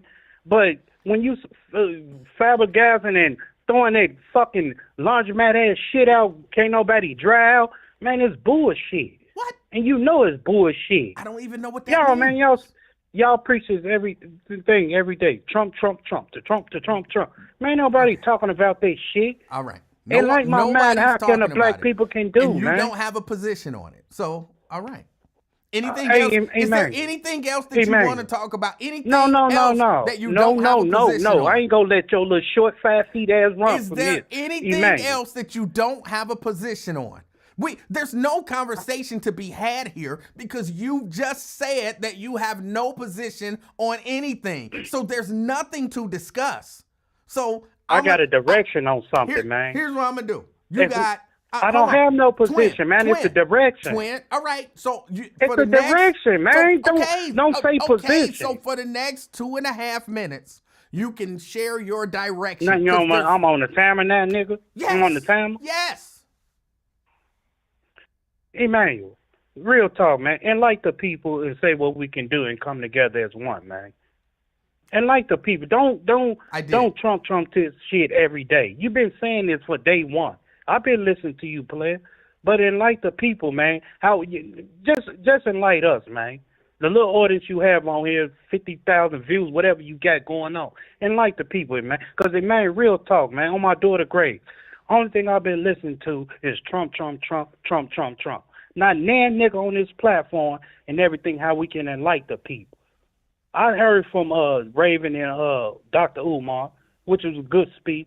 But other than that, besides you locally, man, and like the people, real talk, man, how we can come together as one. Regardless of the bullshit, throw that out, man, out the equation. It's every day we hear Trump, Trump, Trump. Man, he's showing companionship what the fuck he can do. That's all he doing. That's all he doing, man. He's showing how the fuck shit was happening and what they was doing. That's all, and people mad. You got to enlighten the people about something, man. You got to pull that sheet over, man. Let me see what you're working with. Come on, man. Hello? Yes, I'm here. I'm just letting Go, you. man. Real talk, man. I'm fed up with this. Every day is Trump. Man, things happen for a reason. God put him in that position. If God got to reveal Himself to us to draw close to Him and draw to the Book of Revelation, what's about to take place, what's about to happen, so it be it, man. It's got to be an antichrist regardless. It's got to reveal itself, man. Real talk. But we want to say, man, that Jesus talk ain't no that white man. Yeah, okay. But at the end of the day, we got to serve, and it's only one God, man. It's only one God. I don't care who you serve. At the end of the day, it's only one God, one Jesus, man. All right. One Christ. Hey, I And appreciate at the end of the day, man, but real talk, man, and before I go, just enlighten my man how we can come together. Real talk, man, on my daughter, man. Real talk. All BS aside, man. You could participate in some of these boycotts that's going on. You said what now? You could participate in some of these boycotts that's going on. That's not going to happen. Next question. That's it. Have a good day. You for real, man? Yes. Are you serious? 100%. What boycott going on? Target, for one. Emanuel, let me tell you. Let me tell you this. Twin, I don't have time. You've been on for 20 minutes. I got to run. Emanuel, what black person on the board of Target? I got to run. What black person on the board of Target? I appreciate your call. Or Costco and all that. Okay, Enjoy let it be known. Okay, right. Don't worry about it. Bye. All right. All right. Once you tell me you have no position on anything, there's nothing else to talk about. CK. Hey, how you doing, Mr. Livingston? I'm doing good. Yeah. Oh my God, Brent and then Twin. Brent has to be stopped. The wrestling report is like watching golf in the rain. He has to be stopped. You don't even be into it. I mean, like he said, it's a boxing that y'all talking about. It's just one soliloquy. One soliloquy, no feedback, no nothing. You not even into what he's saying. I was very interested in what he was saying, and, I wanted to know his thoughts and feelings on it. He got to be stopped.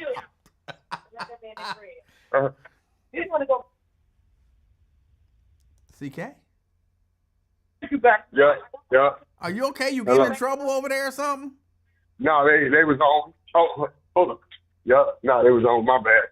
They was on. No, yeah, the soliloquy, it just was one-sided, sir.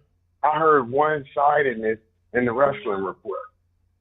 I'm like, he's supposed to be talking about the fight with Tank Davis, sir. Okay, so what did you think about that? Excellent, riveting. The light-skinned assassin took his first loss. He took his first loss. That's what it was. He couldn't take it. It was too much pressure on him. Too much pressure. The one with the tattoos on his body? Yeah. I know who you're talking about. He got towed up, man. And then he took a knee. He took a knee, sir. He did. He took a knee. There's no... That's cheating to me when a man take a knee and you basically say that's not a knockdown. That is like the definition of a knockdown. You take a knee, you know what that means. How do you then just say, oh, that didn't happen? It happened. That's a knockdown. Right. That's where they went wrong. If they would have kept it real right there, the fight would have been scored correctly, and he would have received his first. That would have been his first loss. You know what I mean? That would have gave him his first loss. But we had corruption. I think we seen corruption in the referee because he started counting, Livingston. He started counting and then he remembered. Yes. Oh, we have proof. We have proof.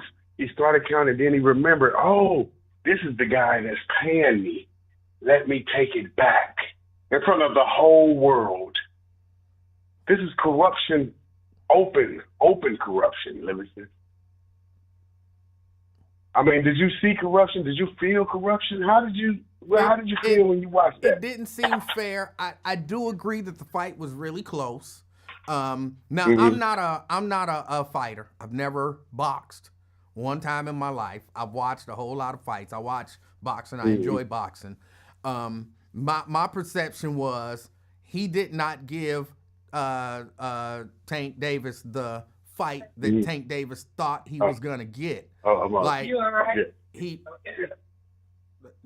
You all right? Everything okay over there? I'm listening, man. I'm listening, my bad. Stay on me. It's like the Twilight Zone. It seemed like he wanted, and he tried to provoke Roach into giving him the fight that he wanted, but Roach was, kind of disciplined and basically saying, no, I'm not just going to sit back and start throwing punches so you can counter me all day. You going to have to be the aggressor sometime, and I'm going to counter you. So it was a really interesting fight, but it could have gone either way as far as I was concerned, but that was cheating. He took a knee.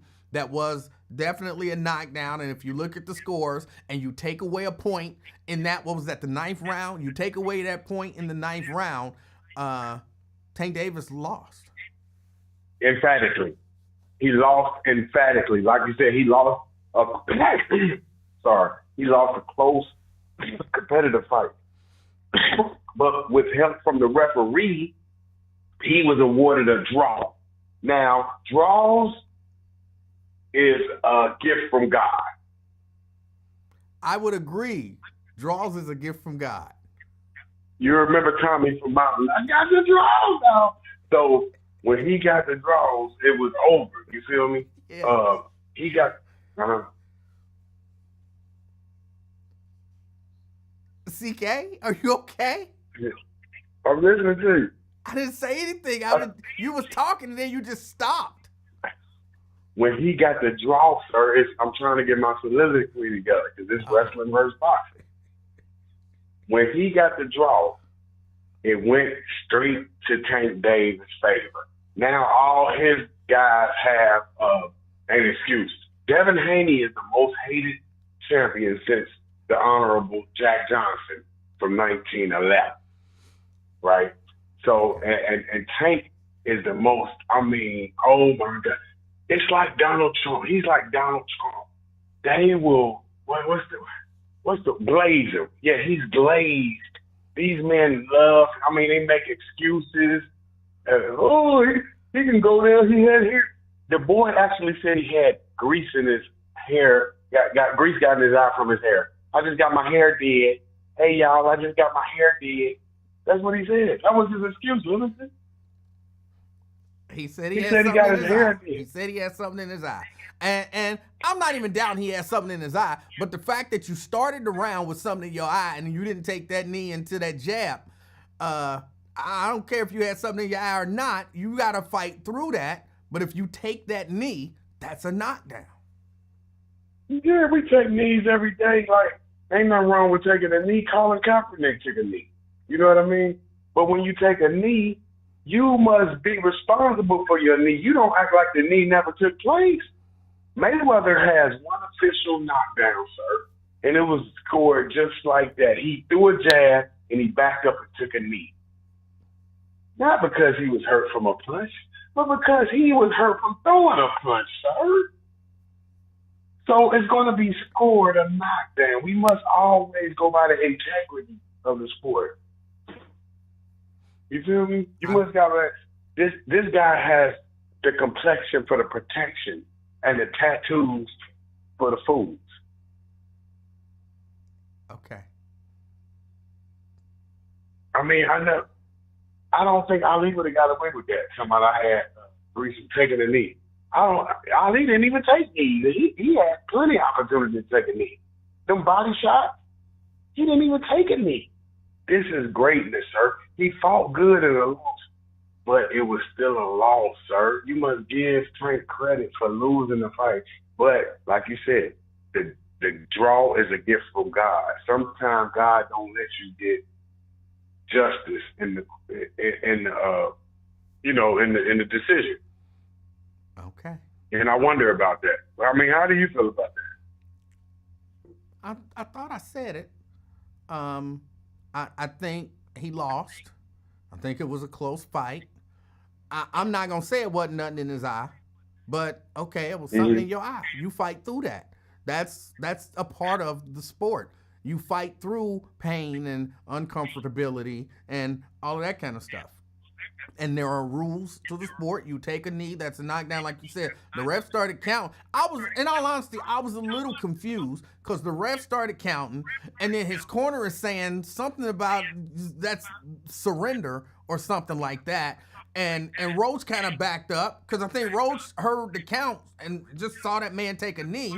So if I'm Roach and you telling me this ain't a knockdown, I'm gonna keep fighting. It was clearly a knockdown.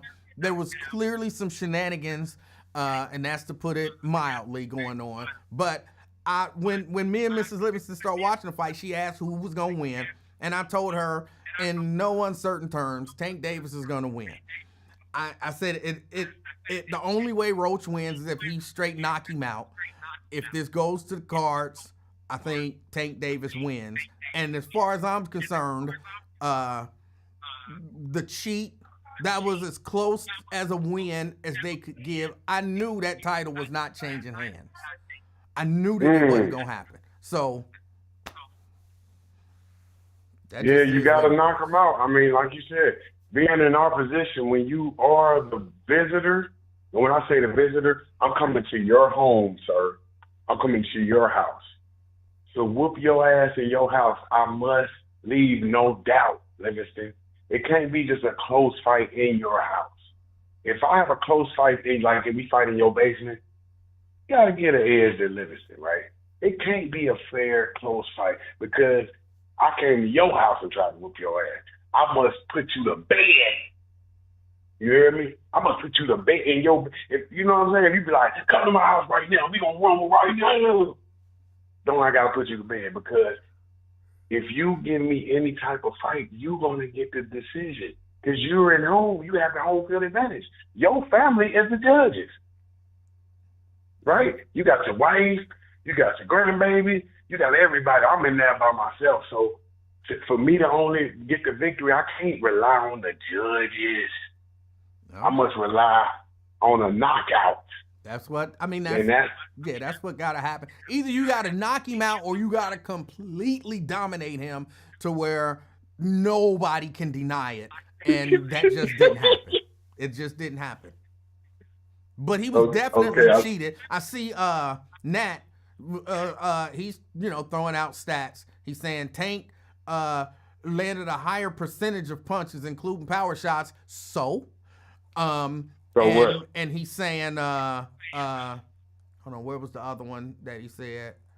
There was another one. You really got to beat the champ. Rhodes ain't do enough. I don't agree with that, only because of the scores. If you take 1 point, which again, that should have been a 10-8 round. If you take 1 point from Tank for that knockdown, then Roach wins. Take 1 point from each judge in that round, Roach wins. So he did do enough. That point, if you don't know nothing else, you have to understand everything else being the exact same and then following what most people consider to be a really simple rule of boxing is if you go down, you lose a point. He took a knee. They should take 1 point from him for that round, and based on that, Roach won. He did enough to win. They cheated. And sir, this is a case of celebrity privilege, sir. I guarantee you this is just being said because of who he is. If it was the other way around and Roach took a knee, come on now. I agree. This is celebrity privilege. He's getting talked about. It's like he's above the rest. They don't want, I just wish you could see how much this guy is treated differently. He's not for the people. He's not for, Ryan Garcia made that racial stuff on black people's monkeys and talk about George Floyd. He's right back friends with him. So this is who he is. This is his soul, Livingston. This is who he is. He is a garbage. He is God. So this is why he is supported, because he is against us. He is against us. All right. You hear me? I hear you. He's not with us. You got to make sure you keep it alive and just keep. Okay, I'm gonna listen to the family. I'm about to listen to the family, sir. Thank you, man. All right. Appreciate your show, man. Afternoon experiment and that wrestling report. Stop bringing you losing subscribers with that guy wrestling report. Because you're not feedback. You gave me more feedback on boxing than that wrestling. It's like you just sitting there dumbfounded. All right. Yes, sir. All right. That was CK. Nat says, saying a fighter landed a higher percentage of punches than you say so says you're a casual, sir. First, I don't care if you think I'm casual. And I'm not a boxer. I don't have to live my life in boxing. Yes, I'm casual. I watch it when it's on. You know what I'm saying? I'm not in the gym every day training and stuff. So, yes, I'm casual. Secondly, is the point, because that point there sounds like the point that you're making, is if a fighter lands a higher percentage of punches, that automatically means he wins the fight. Is that the point that you're making? That every fighter in every fight who lands a higher percentage of punches automatically wins that fight or even just that round? So if I land a higher percentage of punches, and you know what that means. You punch me 10 times, you hit me 5. I throw 2 punches. I throw 1 punch and hit you once. I landed 100%. You landed 50%. I won the round. That don't mean that. And you know it don't mean that. It just sounds good when you're trying to make excuses and trying to diminish somebody because you don't agree with them. Come on.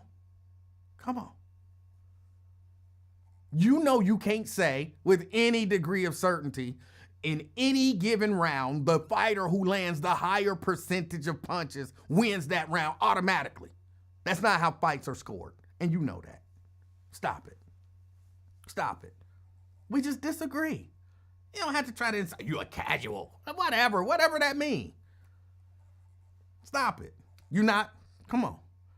On this show, we try to think and, open our minds. And just because somebody don't agree with you, don't mean, you know what I'm saying, you throw out insults. And we don't use nonsensical, I was about to say stereotypes, but that's not what I'm thinking about. Rules to justify our position. Come on, you know that's not how fights are scored. And then Twin says, you don't know boxing, stop it. Okay, I don't know boxing. I don't even know what that's supposed to mean. Again, it's a sport. I watch the sport. I enjoy the sport. I know something about it. I'm not a boxer. No, I'm casual. I'm not in the gym every day. So, sorry. I'm casual. Whatever that means. I think I'm supposed to be insulted by that. I'm not casual. I'm formal. What does that even mean? What does that even mean? I don't even know what that means.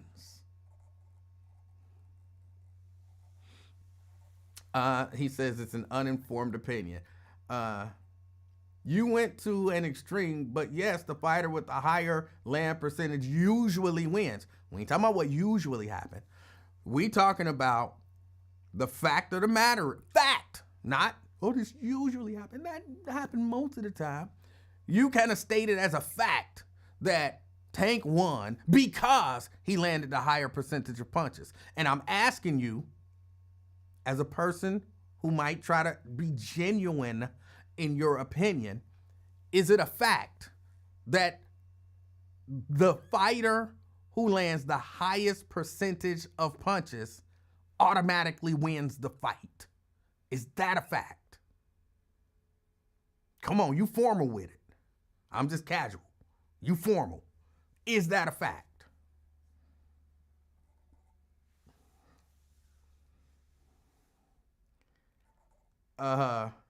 Nat, he just saying stuff now. Come on, don't be like Twin and refuse to answer the question. Answer the question. Answer the question. You threw in that word usually. But answer the question. And just be honest.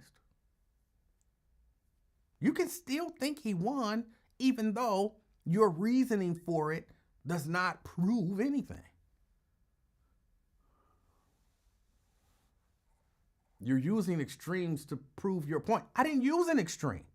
I asked you a question that is fact-based. Why do people do this? I don't understand why people refuse to answer questions if they think that the answer doesn't support their position. I don't understand that. I asked a simple fact-based question. But you're not going to answer it because if you answer it truthfully, honestly, and factually, it doesn't support your position. So I get it. I never liked it. Y'all hear people ask me questions all the time. What do you mean? And then I had to be like, okay, you're right about that. However, but I answered a question. Even if the answer doesn't support my position.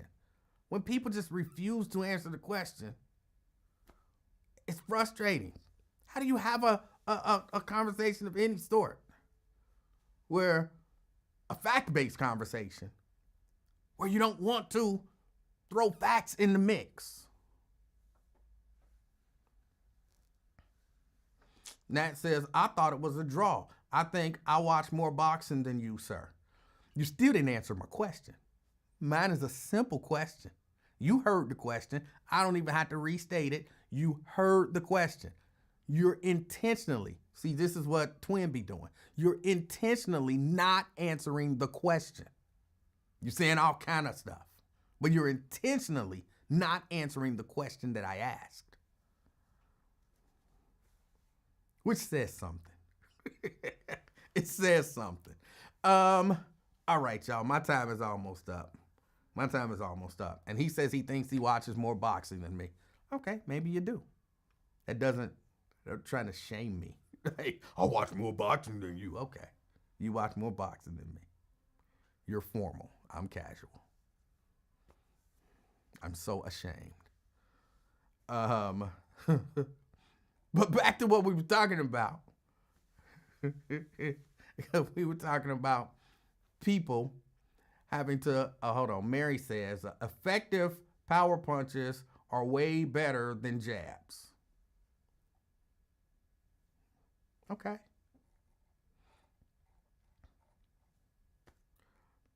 Apparently not if you land jabs at a higher percentage.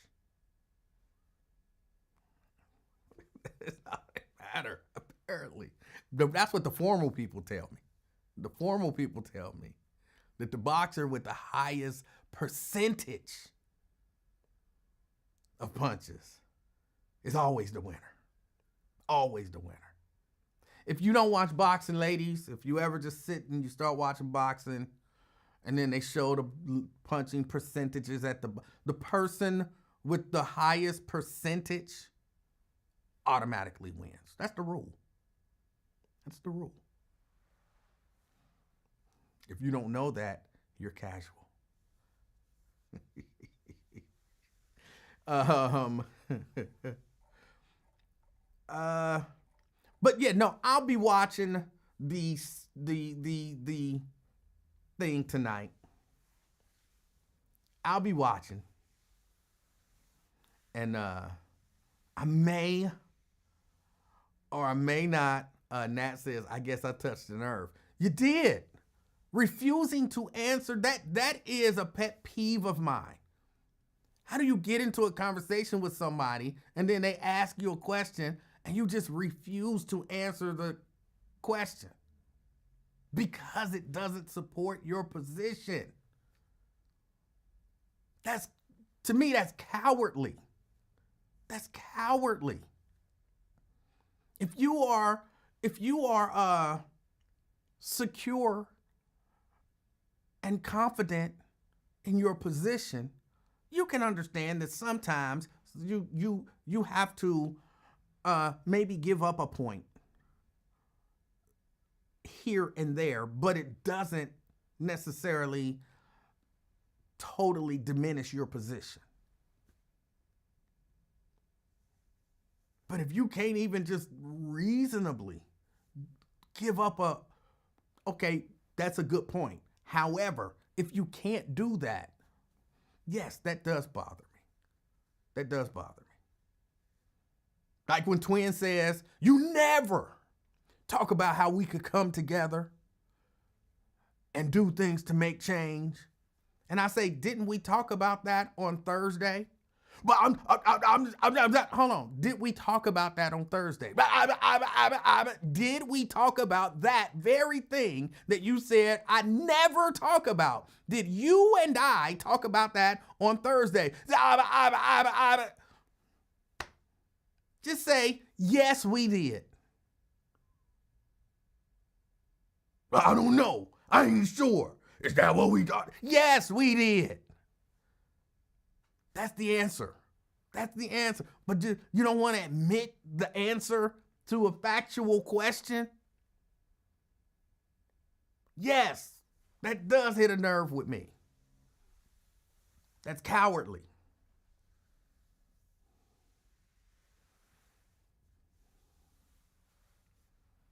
Cowardly.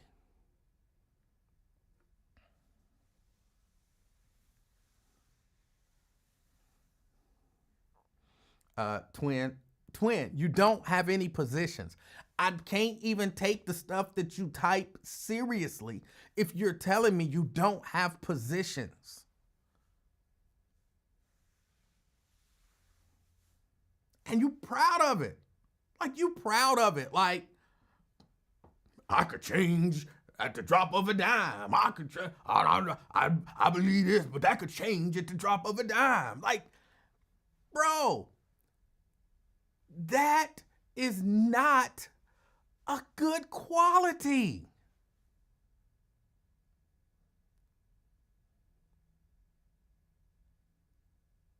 I have positions. They don't change at the drop of a dime, but if you give me information and I process that, then that can change. That can change my position. Information. Give me some new information. Don't even give me new information. Give me a different way to look at the old information. That might change my mind. My mind don't just change just at the drop of a dime. I believe in God. No, I don't believe in God. You know what? I do believe in God. You know, I ain't sure whether or not I believe in God. I don't believe in the, like, what are you doing? Just at the drop of a dime, you're not sure what you think, believe, feel. Anything can just change your mind. That is not a good, ladies, men too, people. If you meet somebody and you're, trying to engage with them, in particular on a romantic level, but even in a business level, almost on any level, and their mind just changed, their positions just changed like that. We gonna do this deal. Yeah, we gonna do this deal. All right, let me go get the money together. Oh, you know what? We ain't doing the deal. Well, why are we not doing the deal? It was 10 seconds ago. I ain't even out the door. No, we gonna do the deal. Hold on. Are we gonna do the deal or are we not gonna do the deal? We gonna do the deal. All right, well, let me go. No, we not gonna do the deal. Hold on, what? Are we gonna do the deal or are we not gonna do the deal? We not doing the deal. All right, F the deal. No, I thought we was doing the deal. What are you doing? You're crazy. You're psychotic. I'm not doing the deal with you now. Well, what you mean? We doing the deal. No, we not. Well, why you don't want to do the deal with me? Because your mind just changed like that. I don't trust you. You're not trustworthy. I'm going to vote. No, I'm not going to vote. Well, no, I'm going to vote. Well, I'm definitely not voting. No, I'm voting. Well, no, I'm definitely not going to vote. What are you doing? My mind just changed like that. That's not a good quality. We going out tonight, baby. Oh, we going out? Let me go get dressed. No, we not going out. Huh? Wait. Are we going out? Yeah, we going out. Okay, let me go get dressed. No, we not going out. I thought you just said we was going out. I changed my mind. Okay, we not going out. We gonna say, what you sitting down for? What you mean? We going out. What? But you just said, I don't know what we doing now. You know what? Get the fuck out of my house. I don't even care. We ain't going nowhere. I ain't going nowhere with you. Get out of my house. That's not a good quality. And just so I'm clear, that's wholly different from, you know what? I didn't feel like going out, but my brother asked me. So I said, okay, I'll go out.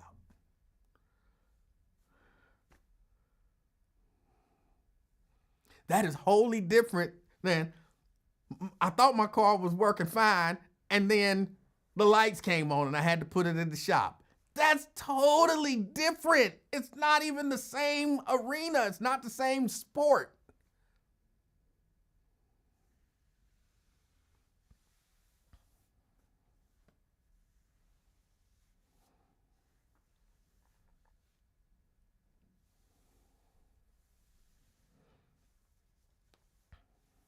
It's not. It's just not. It's not.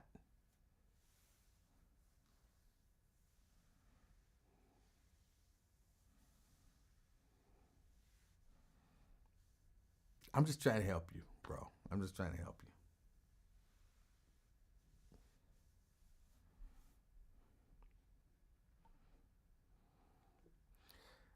All right, y'all. I got to get off of here. I might come back and watch I'm probably not, though.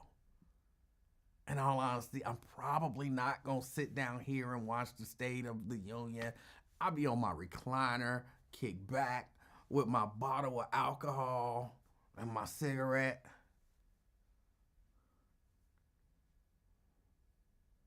Laid back, because I have a couch, one of them couches that recline. Nice, plush leather couch.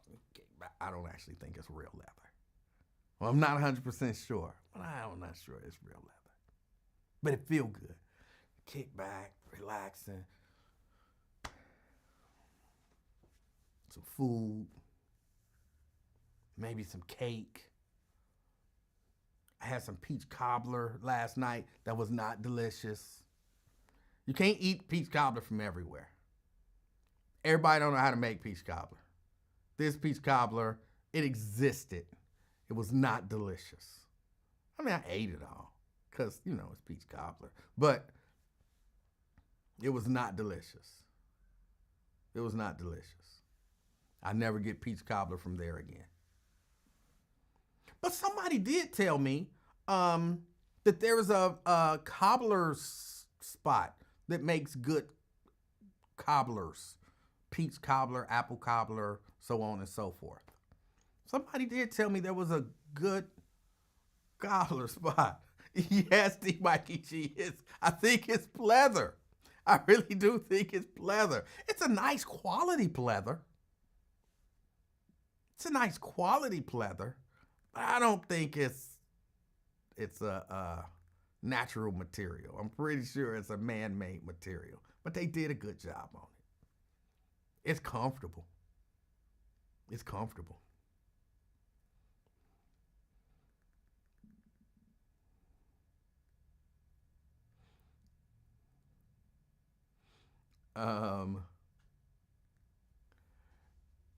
DeWanda says, they're not all that it's mid, trust me.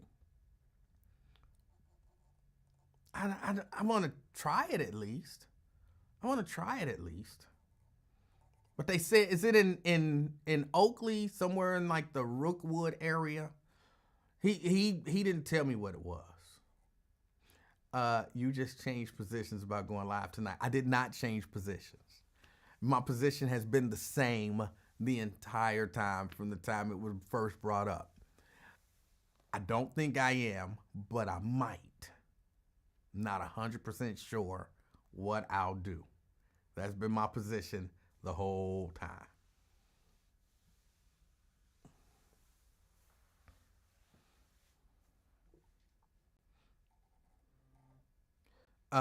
Next to Penn Station. Okay, I know where Penn Station is up there. I might have to check that out. I might check it out today. I got a few hours.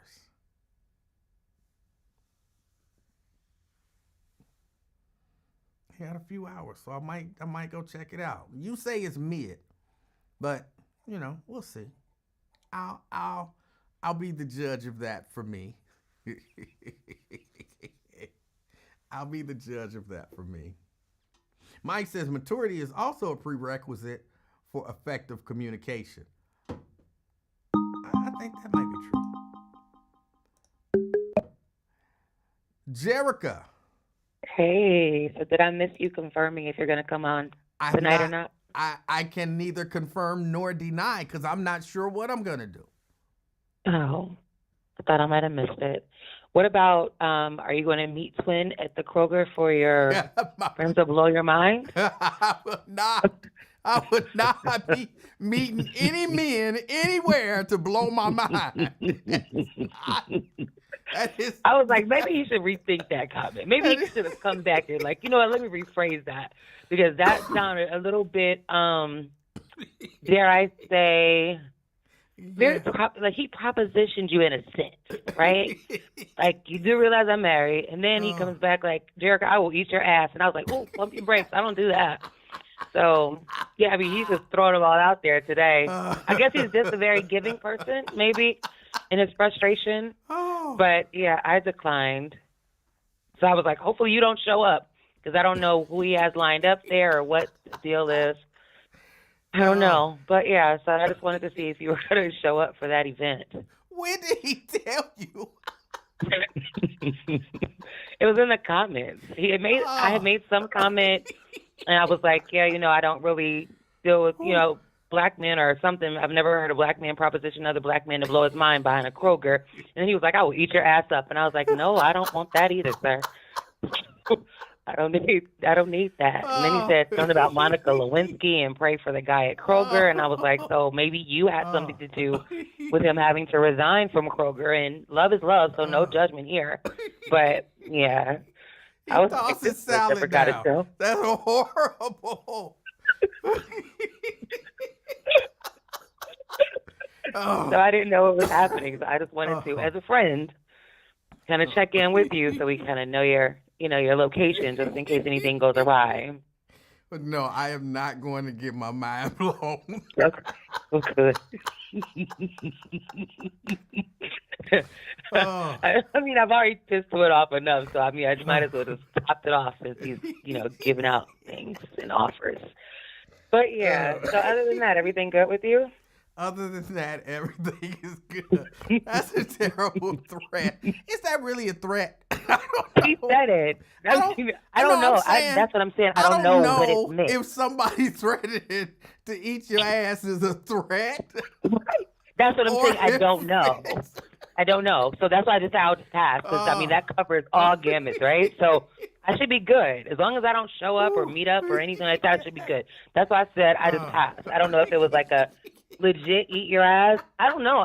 No one has ever said to me, Jerica, I will eat your ass. Not even my husband. So, like, we don't do that. So, I don't know. It was just a bit different. Because earlier he was talking about somebody's vagina. So I was like, okay, I don't know where Twin's mind is today. So I just wanted to, there was no context given. Let me go there. So it feels like a threat to me. It could have been. That's why I just wanted to be clear, and it's in writing, just in case we need to refer back to it. I said I passed. I mean, really, as I think on it, I'm a married man. And if Mrs. Livingston said to me in the heat of an argument, boy, I will eat your ass. I would be a little intrigued. Like, we never tried that before. You're like, oh, well. On the other hand, vis-a-vis ass eating. But yeah, just know I've never had that happen either. I've never had that happen. So I was just like, you know what? Let me just say I'll pass because I don't know what that means. I've never been in an argument with someone and they broke out in that from childhood to adulthood. I've never had even like a questionable dude come up to me and a cousin be like, hey, bitch, let me eat your ass. You know what I'm saying? Like, No, so I didn't know how to react or respond, but I wanted to make sure you were covered since he was offering to blow your mind just when he sees you at Kroger. So, and he gave me a specific time to He meet did. him at He did. 3:30 tomorrow. So I don't know if it's like the lineup and you just fell in place. He had an open availability. I have no idea. But that's why I was just like, I don't understand. I don't know if it was like a confrontation, like we're about to argue, I need to show you something, or I don't know. Because then he went to gay stuff, rainbow, and I was just like, okay, I don't know where today is going. Maybe because it's warm outside. He did talk about gay stuff, and I was like, what? He did. No, I was just confused. I was confused. I know, because I don't think Twin's gay at all, but like some of the things he says is just like, ugh. But then I just sometimes want him to, like, you know, you're watching television and you're like, don't go in that room, don't go in that room. So it's kind of like that. When I listen to Twin, I'm like, dude, take that back. Before you get off this line, take back what you said. But he doesn't. So I don't know. He doesn't. He can lead the horse to the water. He tried to play a mind game with me. Like, I don't have positions, but I have, what did he call them? Direction. I have direction. Whatever. Yeah, directions. I have direction, but I have no position. I am a leaf in the wind. I was like, damn, that's not good. No, that's but not good. Papa was a Rolling Stone, so I guess you're consistent. Well, I don't know what I'm going to be doing tonight. It all depends. Okay. You know, I had a late night last night and the past 3 nights, so I might sit down and fall asleep. I don't. Oh, you're at that age. I hope not, but I do intend on watching tonight. Okay. All right. Well, hopefully you do, because we'll all be here. So, yeah, let us know. All right. Bye. All right. Take it easy. Oh boy, y'all funny. And now Dina talking about she missed her ex-boyfriend. Hold on. Am I to assume that means that the ass-eating conversation made you think about your ex-boyfriend? Oh, boy. Oh. I'm not 100% sure, but that's kind of that's the vibe I get from that. Twin, no. No, Twin. The show's over. You were on for like 30 minutes. The show's over. I appreciate y'all hanging out with me. Get ready to get out of here. And Dina, you do not have to share any more information. Just don't share. Don't share. Everybody, enjoy the rest of your evening. I hope everything goes good. We'll see what happens tonight. I may go live. I may not. It is like 60-40 right now. I'm definitely more leaning to the not going live. No, Twin. No, not happening. So I'm definitely leaning to the not going live piece. But we'll see what happens. All right. Y'all, it's a nice day out too. Get out and enjoy the weather. If you can. Cause it feels pretty decent out. It's not like spring. It's not 70 degrees, Tanika. But it's a decent day out there. So if you get a chance, get out and enjoy the rest of the day. All right? And then as always, as you are out enjoying the rest of your day and doing whatever, enjoying the weather, thinking about what may or may not happen tonight, do me one favor. Except for Twin. Because I don't know what you think makes people smile. As you'd have made some threats. And I don't know if they would make Jerica smile or, whatever. But other than Twin, be the reason that somebody smiles today. Till next time, I'm out, y'all. Peace.